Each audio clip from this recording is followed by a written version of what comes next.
I am pleased to inform you that we have arrived at the labyrinth. Please be advised that the punishment for trespassing is execution. Please be advised that electrical storms on the surface of Tartarus make departure impossible. Resident count is as follows: 3,071. The interior can be... I would also ask that you leave your captain's ID with me. In the event that you do... Understood. If you die or are... Oh, speak of the devil. Captain, I am receiving a transmission. Attention, unauthorized spacecraft. This is a maximum security. You are hereby confined to your docking platform until a ticket detailing your crimes has been filed and notarized, at which point your vessel will be seized and you will be executed. I wager it'll take a bit longer than it takes you to lose your... To be honest, that'd make my job a lot easier. You come out, we shoot you full of holes, and then everyone goes about their day. All right, I'm feeling generous. I'm transmitting the idea. Anyway, Tartarus Docking Authority. Wait, is that from the Groundbreaker? What the... Transmission terminated. Biometric ID received. How can I be of assistance? See you soon, Captain.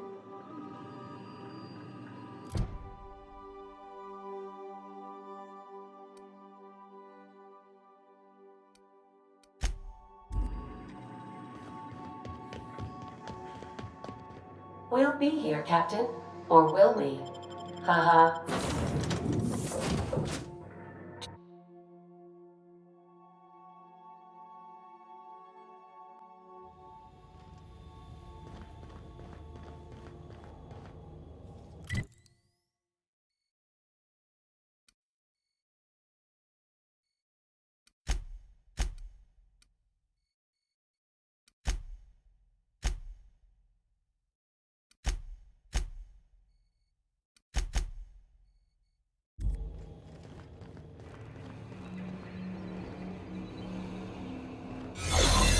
Captain did right by us. The board will never hold you up, Brittany. Not while I breathe. Push on, Mardet. Somebody toss this garbage out. Something. Fire!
Planned on seeing the inside of this place. This might be the loneliest place in the whole system.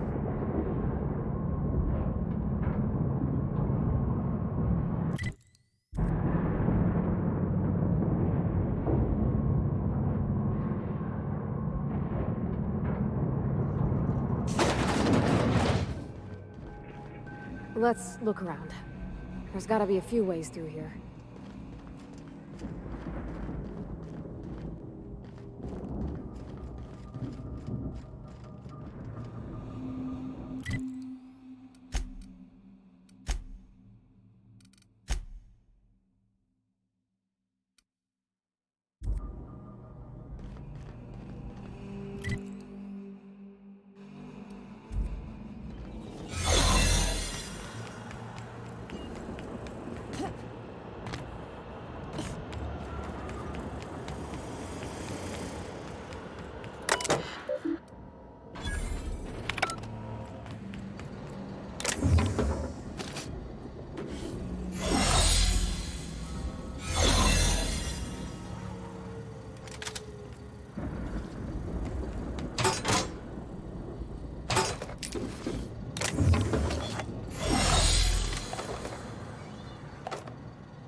keep your eyes out for this.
I can take a hint.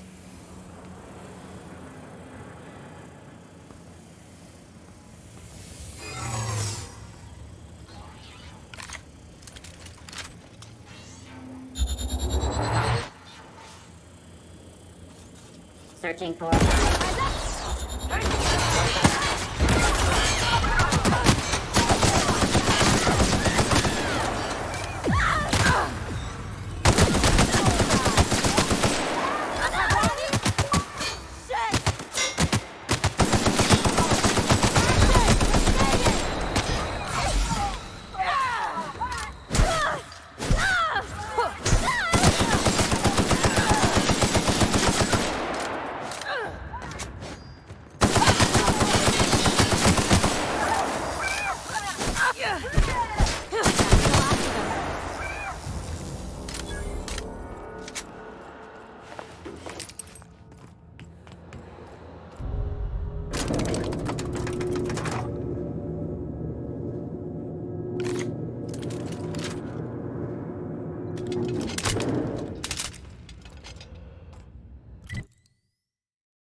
All right, MSI.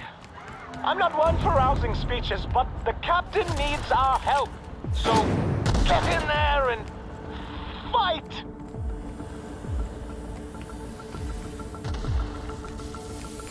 Are you new here? I didn't think we were hiring more staff. Oh, no. Thank you.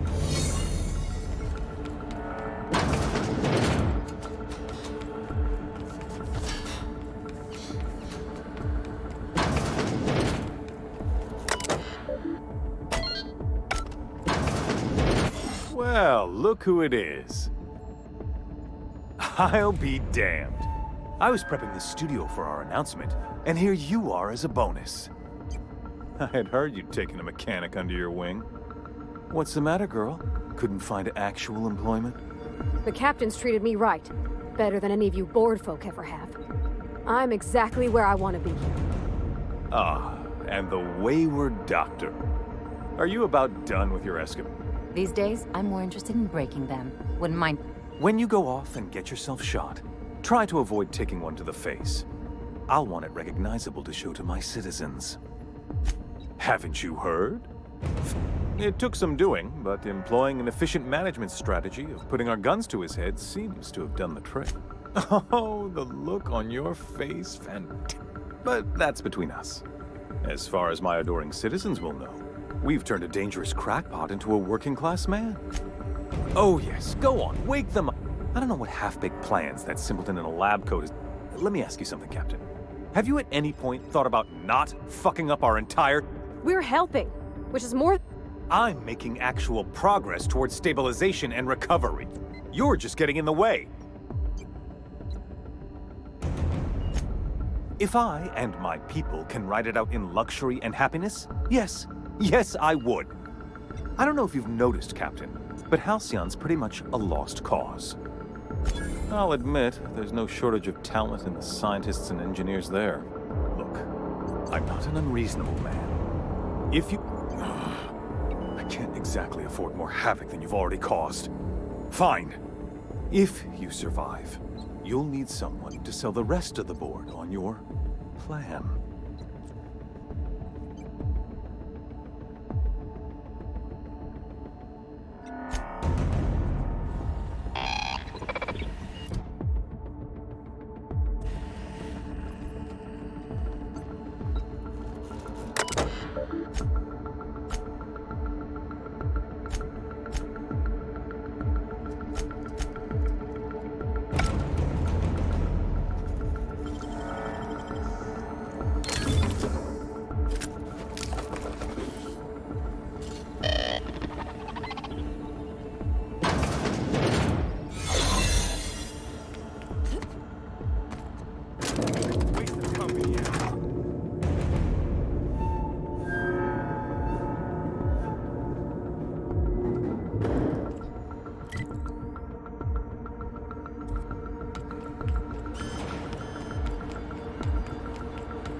Guess this is it, huh? Whatever comes of this, I'm just real glad to know you all.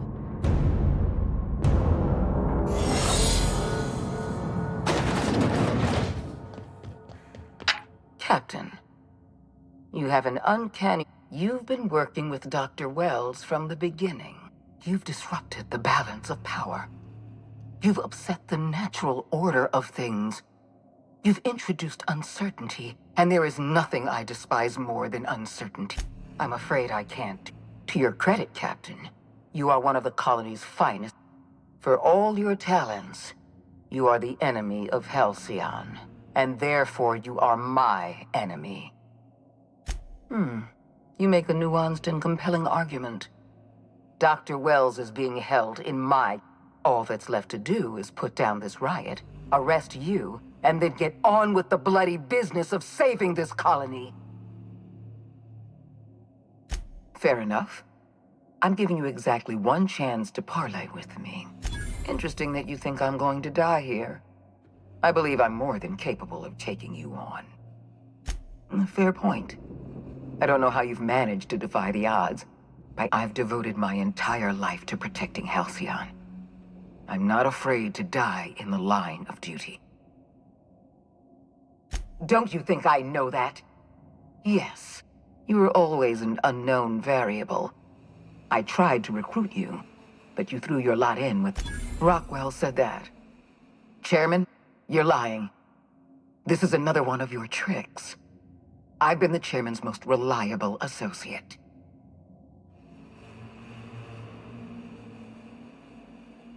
Chairman Rockwell took your side over mine? That miserable... I have given the chairman nothing less than a lifetime of loyal, honorable service. And this is how he repays me. By leaving me twisting in the wind. Enough. I'm not going to stand here bickering with you. I haven't given up on the program yet. You've caused some conflict. I haven't lost control of the labyrinth yet. Our security system is still operational. What? You can't be serious. Oh, for the love of the law. All right. Fine. Congratulations, Captain. You've outplayed me. I accept your term. and just hope you've made the right decision. The fate of the colony is in your hands.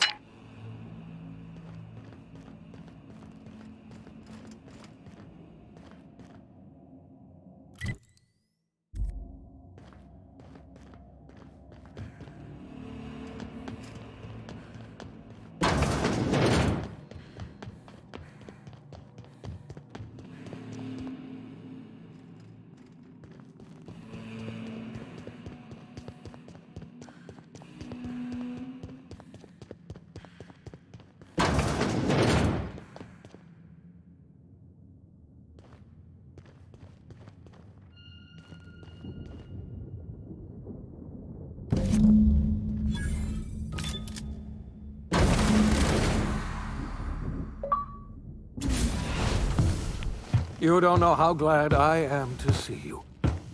You must have said something to get under Akande's skin. She's gone, and I don't think she's coming back. And you lunatic, you broke into the board's own fortress just to rescue one doddering old man. You are absolutely out of your mind. I'm all right, thanks to you. Akande wanted my cooperation. You've broken the board's stranglehold on this colony, and you say... You and I are going to have to work harder than ever to save Halcyon. Earth has gone dark. We haven't received a single message in 3 years. 2 years ago, the Earth's Directorate's frigate disappeared on their way back to Earth. They haven't exactly been hands-on around here anyway. Earth is humanity's home planet, Miss Fenhill. The psychological... You mean... we're all alone out here? I'm afraid so, Miss Holcomb. Halcyon is the only hope. We're in serious trouble, my friend. Do you know what this means for Halcyon? We can't rely on Earth for support anymore. We've been cut loose. We're... Yes, certainly. I'll help however I can. I don't know what happened, but something must have gone. We have no connection back to Earth, and return is likely impossible. You might have heard of the Earth Directorate's frigate. Half the colony's entire... That was 2 years ago. I wasn't trying to hide the truth from you, but... Yes, I experimented on the Hope's colonists. You are my first and only success. I didn't tell you about the others because...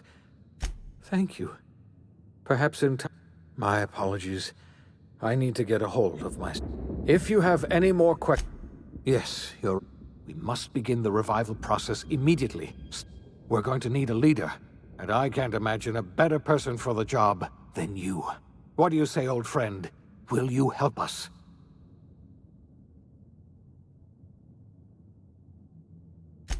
The chairman? When I revived you, I thought we can't save Halcyon on our own. We are not a colony anymore.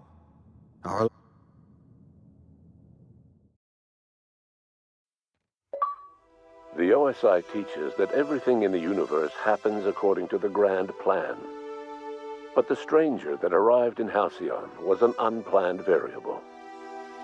From the moment he landed in Emerald Vale, his actions altered the course of history. The events on Tartarus brought about the end of the board's authority. But the board's mistakes would haunt the colony for decades to come. The damage they left behind would require the work of a generation to repair.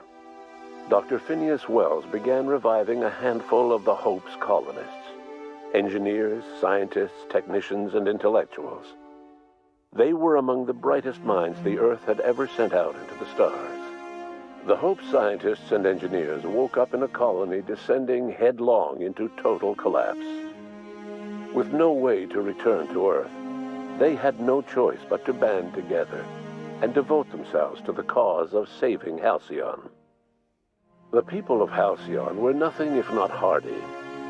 In the absence of the board's authority, many of the colony's settlements banded together with a single purpose in mind: survival. Life was especially hard in the years to come. Some towns dissolved by attrition and starvation, but most of them found a way to carry on. In the years to come, Halcyon was forced to reckon with its newfound freedom. The board was gone, and for better or worse, the colony was responsible for its own destiny. Sanjar's civil liberties and worker-centric policies were slow to catch on with the other corporations.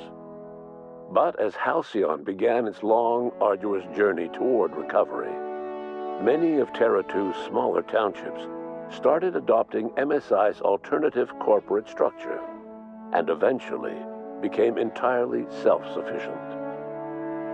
In the coming years, many of these townships managed to eke by, where otherwise they might have starved. Consumed by paranoia, Lilia Hagen took Sublight Salvage in a controversial direction, openly accusing board officials of an extraterrestrial conspiracy. One day, an accident at the Groundbreaker's docking bay silenced her forever. Time would tell if her replacement could keep the Sublight family together. After returning to Edgewater, the deserters negotiated workplace reforms with Reed Thompson, including a single day of rest, which came to be known as a weekend.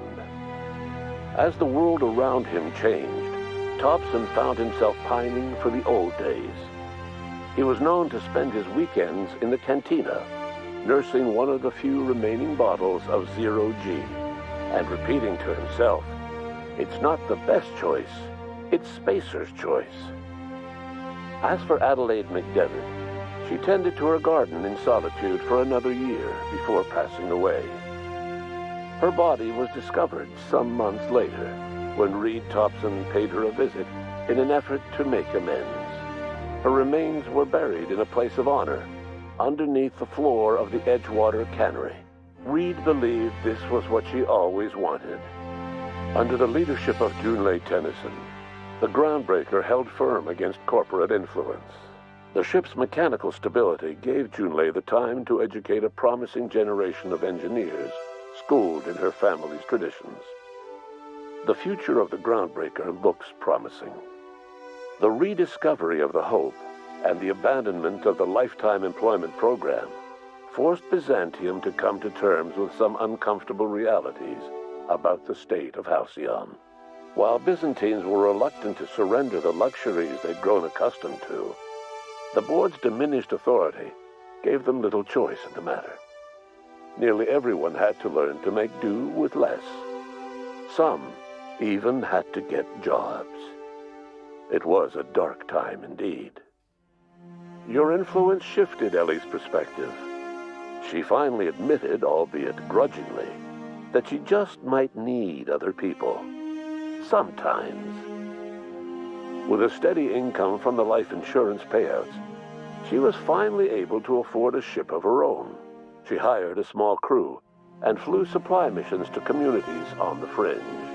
Some of them were even legal. As much as he enjoyed his adventures aboard the Unreliable, the vicar, known as Max, eventually decided that it was time to move on, to live out the life he had sought so long to create. He knew there were many in the colony who carried burdens much worse than the ones he had struggled with, and he devoted himself to easing their suffering wherever he could. He only ever took up arms again to defend the defenseless. Unshackled from a lifetime of striving and fighting the universe and himself, Vicar Maximilian de Soto was finally at peace. Once the matter with the Hope colonists was resolved, Junlei bashfully asked Parvati if she'd like to join her permanently on the Groundbreaker, and Parvati enthusiastically, if somewhat awkwardly, agreed. The stories of her adventures spread across the colony, and Parvati soon found herself the center of attention. Having served as the engineer of a renowned spacecraft, tramp freighters and wildcat miners sought her out by name, and in no time, she was a fixture in the Groundbreaker's mechanical ecosystem. She and Junlei were never far apart. Nyoka returned to Monarch to take another crack at making a permanent life for herself. She formed the Charon Group, an MSI subsidiary of ragtag survivalists and wilderness experts. Anyone in need of a guide, or just looking to throw back a beer and swap stories, could find her camping on the trail or clearing an infestation. The SAM unit that accompanied you spread awareness of the product line's superior sanitation and maintenance capabilities across what was left of the colony. This led to a boost in SAM unit sales. Did you know that SAM units are the longest-lasting, toughest-acting cleaning solution in Halcyon? Minister Clark was released from house arrest, and his contact with you gave him a sense of renewed purpose and vigor. Once it became clear that no help would be coming from Earth, he threw his considerable efforts and talents into helping Halcyon manage the crisis before it. It was widely suspected that Sophia Akande was the true power behind Chairman Rockwell. However, after the riots on Tartarus, she was never again seen in the colony. Various theories circulated as to her fate. Some believed she boarded an interstellar ship capable of journeying to a distant colony. Others believe she died trying to escape Tartarus. Some few suggest she fled to Monarch, where she continued to live among a small band of loyalists. There is another theory, which suggests that Sophia's encounter with you changed her, and she deliberately retreated from public view, but continued supporting the colony in secret. When Dr. Wells began reviving the Hope's colonists, he found himself with a sudden windfall of additional supplies and resources, courtesy of an anonymous donor. If Wells knew who his supplier was, he never told a soul. As for Dr. Phineas Wells, he spent his remaining years in his orbital lab. Though he was always haunted by the failures of his past, he was determined to make things right by building toward the future. The revival project was hard and painful work, but in the end, despite limited resources, over half the Hope's colonists were successfully revived. Even after Wells passed away, the Hope scientists and engineers worked night and day to pull Halcyon from the brink of collapse. Their efforts continue to this day, which may be reason enough for optimism. Dr. Wells laid the groundwork for the project to save the colony, but he would never live to see the fruits of his labor. He passed away a few years later. His work was carried on by the scientists and engineers he revived. Life will never be the same in Halcyon. It is widely agreed that the colony has a chance of stabilizing within a generation, owing to the hard work and determination of the surviving colonists.